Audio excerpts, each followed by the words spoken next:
Alteri Insurance are the insurance people. Folks, go to alteri.ca. It is your gateway to an insurance experience you have yet to experience because they actually care about you. You don't just get put in a big old barrel with everybody else's policy. No matter what you're looking for, home, auto, life, small business insurance, they customize your policy for you. Novel concept, huh? And they'll do it with a smile while getting to know exactly who the person is that they're providing insurance for. So contact them at alteri.ca. It's Alteri Insurance. They're changing the conversation.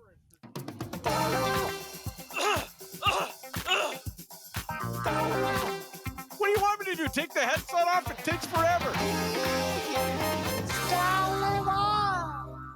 I was starving. I haven't had anything since 6 in the morning. And then, boom, I thought I'd sneak in a banana. Bad move. Here he is, one half of the team on Czech television weekdays, 10 a.m. to noon, as well as the Athletic, where he scribbles with Thomas Drance. It is the one and only Rick Dhaliwal. Back with Sekeres and Price. How are you, Rick? Couldn't be better. Always a pleasure. So good to be with you, too. So this is the time of year when you earn your money, Ricky. What's in the hopper today? What's the latest? What did Twitter do wrong what this did week, Twitter Rick? and the media Tell me what I need to do. Agent buddies this week. I had an agent reach out to me this week and said, "Hey, the worst media guy in your city is Blake Price." Bang on. Right on. Not a chance. That's oh boy, the agents. Oh yeah. I just want to say this: 10 days to the trading deadline. I think from this management group, from the day they arrived, and they said, patience, we're not going to force anything at all. We're not going to make a trade just for the media or the fans. And they've been true to their word. The best feeling you get about the Canucks is teams are calling, Vancouver's listening. I think the plan from day one for Rutherford was to create some cap space. They cannot go into the July 1st, which is actually July 13th. They can't go in there without, up against the cap again, because you can go get a good player on July 13th if you're not up against the cap. Look, guys, that's the motivation, is to clear some cap space for better days ahead. But I keep hearing patience, won't force anything. They're listening. Teams are calling on the same guys over and over. I do remember the Rutherford telling me a few weeks ago that, things in the last 48 hours for the deadline, that's when they're going to get hopping, and that's usually the case every year, right? Absolutely. So answer me this, Rick. If it's almost inconceivable now to trade JT Miller by the trade deadline, right? Unless their socks are blown off. Doesn't look like it. Doesn't. Like they're going to give this group a run, and maybe that means, Besser and Horvat and everybody else, or most everybody else, are safe through the deadline. Does that, by way of deduction, get us down to Connor Garland as the most likely salaried player to move before the deadline? Or Tyler Motte. I don't necessarily know if Garland is that guy. One thing the Canucks have in this trade deadline is different than other trade deadlines, guys. Only one UFA. And, if you're not going to sign a UFA, it's pretty a good chance you'll get moved at the deadline. Now, I know that Jim never did that with some UFAs, but honestly, there's not a ton of pressure on this management group because there is only one UFA, and it's Tyler Motte, and there isn't 3 or 4. Now, if Besser's a UFA, okay, well, hey, let's get a deal done, or else JT Miller's not one. All the usual suspects you see, all the names you see.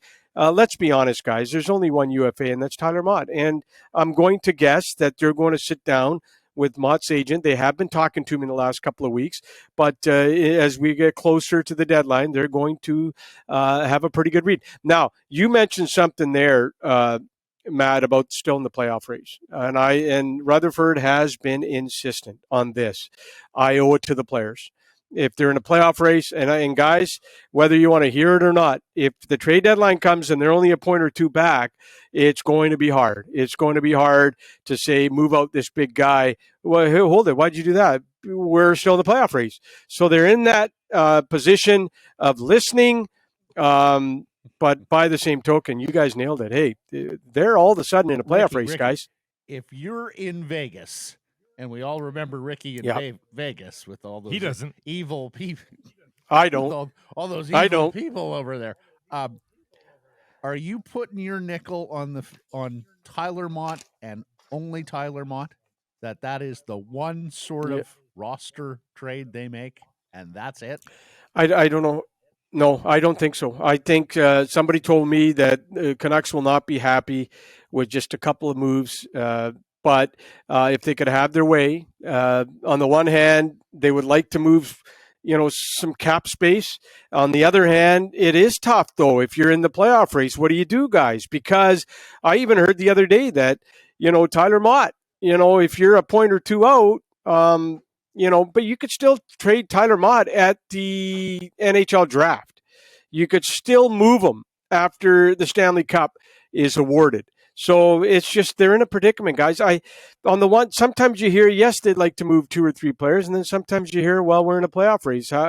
What message is he sending to the rest of those players in that dressing if you move out a big name and you're still in the playoff race? Tyler Motte at the draft is a UFA rights for that's a 7th round pick if you're lucky, though. That's nothing. Yeah, That's nothing. There's no there. No, but he also is a part of a line right now, guys, that is probably one of the best 4th lines in the National Hockey League. And, and so there's value there as well. And you notice when the Canucks look down assets because you've got the quote unquote best 4th line in hockey. That's not. No, I know. I get what you're saying. Okay. I understand that. But he's the other side of this is he's in for a raise.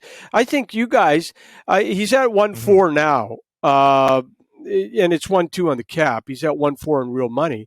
I don't see him accepting less than 2. I don't know if you guys do. No. I've this is seen his one time a lot to of, get paid. This is his one and only time to get paid. Yeah.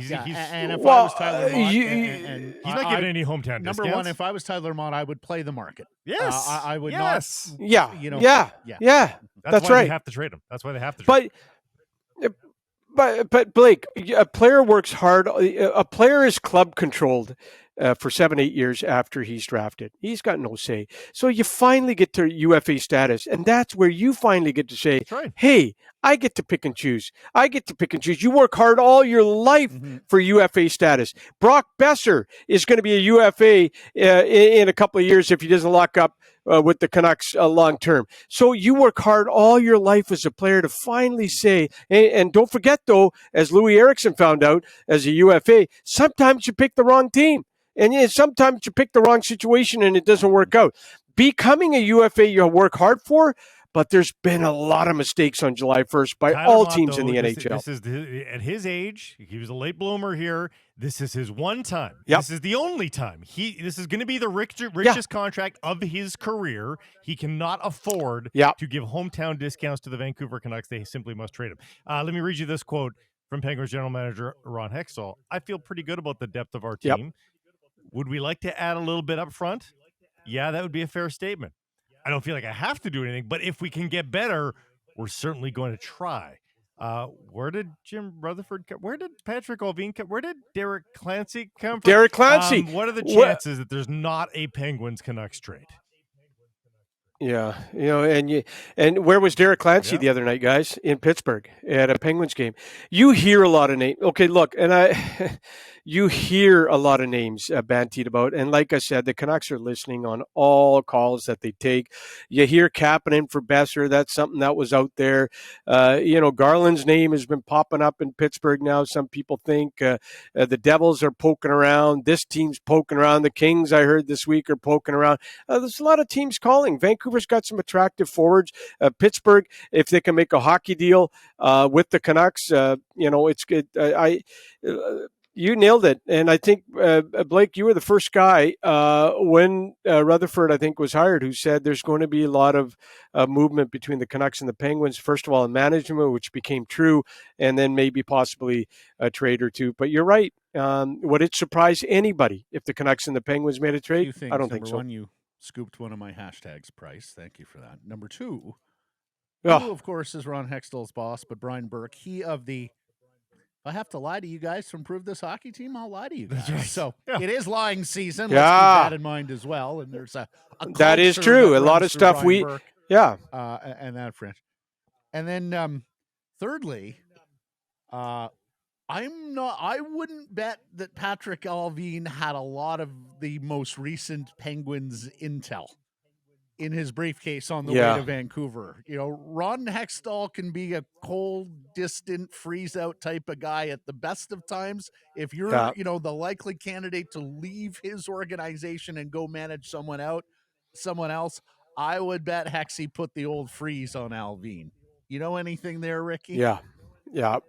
No, I think you heard that. I think you and I talked about that 2 or 3 weeks ago. But if you know a guy's leaving your organization, why would you want him booting around in meetings and stuff like that? That's just no different than you two leaving. Let's go back to the radio days. Going to I remember when I left. When I left. Just let me finish. When I left 1040 to go to CKNW. And the word was filtering that he was going to leave. I felt that same way. And the day that it was announced, instead of them saying stick around for 2 weeks, which they didn't want, they said you can leave right now. So it doesn't matter what company is. You're right. You don't want a guy. If the Penguins knew that Allvin was 100% going to be ending up in Vancouver, why would you want him in meetings? It doesn't matter. And that's more for entry draft and that sort of thing. Hold it a second. Patrick. No, hold it. Go ahead, Rick. Hold it. I got a great example of what Matt's talking about. I think Matt Sekeres is bang on. So this NCAA player, Corey Andonovsky from Princeton, who signed with where did he sign this week, guys? With the Pittsburgh Penguins, who also liked him, guys, Patrick Allvin. Who did Andonovsky meet with when the Canucks were on their Eastern road trip? He met with the Vancouver Canucks. He met with the Canucks in one of their games in New York. So what I'm trying to tell you is it's a great example of what Matt's talking about. So Patrick Allvin liked this player, Andonovsky, but so did the Penguins. So guess what? I totally get what you're saying, Matt, is just like, hey, it's okay if you're not in this meeting and okay if you're not in this meeting. And maybe the Pittsburgh Penguins, the Russian player that all these teams are going to be after here in a few weeks when he's done, what's his name? The Russian player, Andrei Kuzmenko. Yeah. So are the Penguins going to be in on Kuzmenko? Because when Allvin was in Pittsburgh, he loved him, and now Allvin's in Vancouver and he loves him, right? So there is a lot to what Matt's saying. You got to almost beat out 31 other teams for that guy, don't you? Yeah, but the guy in Vancouver liked him in Pittsburgh, and he's still going after him. But the Corey Andonovsky, who played in Chilliwack, is a prime example of what Matt was. The two clubs. I don't think Allvin's relationship with Hextall will be an impediment to that trade. No. It's all about the offer. If you guys can make it work, then the trade's going to happen. There's no law against Allvin making a trade with the Penguins. He can make one, and if he likes, hey, the fact that he sent Derek Clancy to Pittsburgh this week, it's a pretty big statement. That they're talking. You don't send a guy from Vancouver to Calgary for nothing, or to Pittsburgh for nothing. Well, unless where is Clancy based, Rick? I would hope Vancouver, because he's got a big say. All of the new management team had already come out to base GMs, yeah, maybe not the Rachel Dories of the world, but Matt, Clancy's got a big say in Abbotsford too. I mean, he has to be here. I'm just wondering. It's been crazy times, right? It's a pandemic. He was hired only so long ago. No. You keep saying the one UFA. So you're excluding Halak because Alan Walsh continues to tell you that he's unavailable and won't waive the no move. Is that? I never said Alan Walsh told me that. You're putting words in my mouth. So. Well, yeah, but that doesn't. You're saying I'm getting my information on him not waiving through Alan Walsh. I'm not saying that I'm getting it through. Suggest that, Rick. Yeah, there's no text. There's no textbook. You have no evidence of where I'm getting it from. You're talking to his European agent. Perhaps you're talking to his junior coach back in Bratislava. I think I might. But whether I'm busting your balls. Push up a sword through Dhaliwal's back here. Wherever you get your information. Whether by pigeon carrier or agents, is it still he is not waiving and he is still going to bring this down to the deadline? What's Alan telling you? Yeah. Whoever's telling me what is you do hear a lot of stuff on Halak. I'm not going to lie to you, but I did check in on Tuesday morning, and as of Tuesday morning, and Corey Hirsch came on our show and absolutely and said the same thing I did. He's hearing he's not going to waive.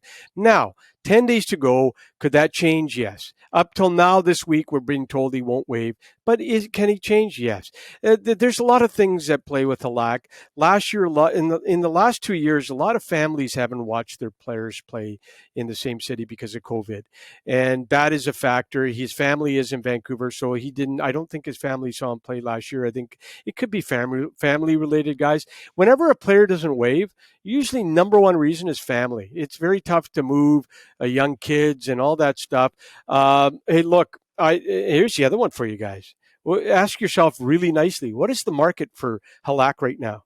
Last 2 starts, he got pulled. In New Jersey, 5 goals, 13 shots, and there's a ton of scouts in the stands. 13 goals in the last 3 games. He hasn't played a ton of hockey this year. In fact, he will not play unless Demko gets hurt. He will not play on this road trip. If he gets in on this homestand, if he gets in on this homestand, it'll be because of a Demko injury. His next start could be when they go on the 23rd, 24th. They have a back-to-back on the road. So I ask you guys right now, what's the market for him? What are you getting for him anyways? Not much. You're just trying to get rid of the contract and maybe the bonus, parts of the bonus. Maybe the bonus, yeah. It's almost at the point where, would you pay a pick to get rid of that bonus for next year? That's it. Run it through to you the might point have, where not only does he not have value, but you'd be willing to send an asset out to get rid of the bonus? Exactly.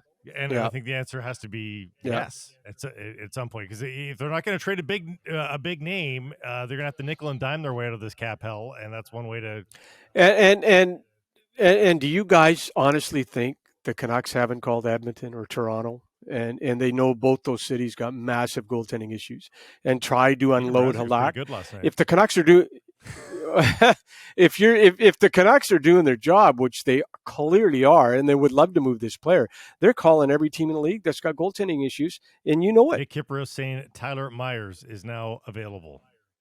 Yay, nay? Yeah, if you want to move a body and clear cap space, there's a name. You know the other names. They're all the same names we've been hearing for in the last 3 to 4, 5 weeks. Besser, Garland, all those guys. Miller, it clearly looks like to me, guys, Miller is just not going to be moved unless it's just an astronomical return. And it's certainly sounding more and more like both sides would like to give it the old college try in the summer and see if they could get an extension done with Miller. He's just that good. He is tied for 9th, if I had to double check, in the NHL scoring race. He is just proven to be, and look at Boudreau raving about Miller. He's our catalyst. He's our leader. Look at his special teams minutes. Guys, 7 minutes every night, 4 minutes power play, 3 minutes penalty killing. He can play. He's a top line center. He's a top line winger.